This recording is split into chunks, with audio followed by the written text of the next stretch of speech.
Waktu kecil kita pasti pernah didongengin tentang makhluk-makhluk raksasa nan ajaib. Rasanya kayak cuma ada di film, tapi ternyata manusia juga pernah hidup berdampingan dengan para raksasa.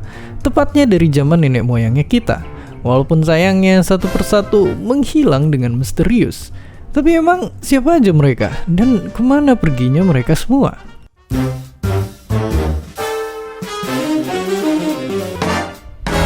Iya, inilah mereka raksasa-raksasa dunia. Ada hewan-hewan kayak berang-berang, armadillo, atau kukang yang dulunya pernah berkali-kali lipat dari ukuran sekarang.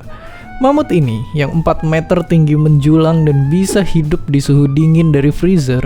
Sampai ada spesies gajah ini yang beratnya 2 kali dari gajah Afrika, mamalia darat terbesar saat ini.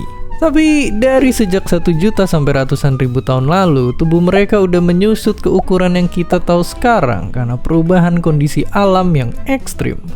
Dan gak hanya itu, para ilmuwan bilang kalau ada hampir 200 mamalia raksasa yang punah dalam puluhan ribu tahun terakhir.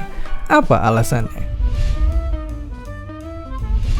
Sebenarnya, perdebatan soal apa yang jadi penyebabnya masih terjadi sampai sekarang. Banyak ilmuwan yang bilang ini karena melelehnya es di kutub dan menghilangnya habitat mereka.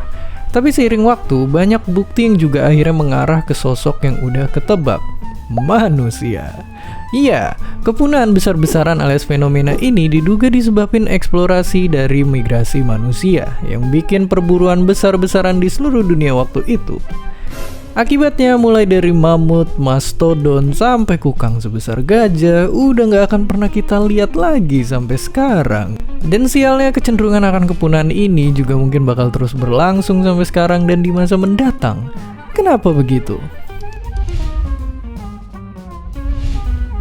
Ya, karena para ahli bilang kemungkinan makhluk bertulang belakang bisa punah 100 kali lebih cepat dalam ratusan sampai ribuan tahun ke depan. Soalnya apa yang kita lakuin sekarang jauh lebih mengerikan dari sebelum-sebelumnya.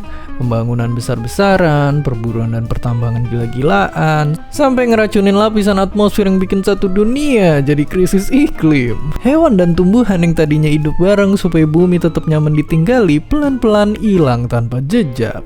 Sepanjang usianya, bumi udah ngalamin 5 kepunahan massal, dan bisa jadi kepunahan ke-6 bukan cuma ngilangin para raksasa atau makhluk hidup lainnya, tapi juga kita yang katanya penguasa dunia.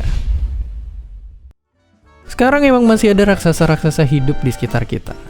Cuma mereka lah raksasa-raksasa terakhir yang akhirnya mesti kita jaga. Tujuannya biar anak cucu kita nggak nganggep mereka cuma ada di buku dongeng aja.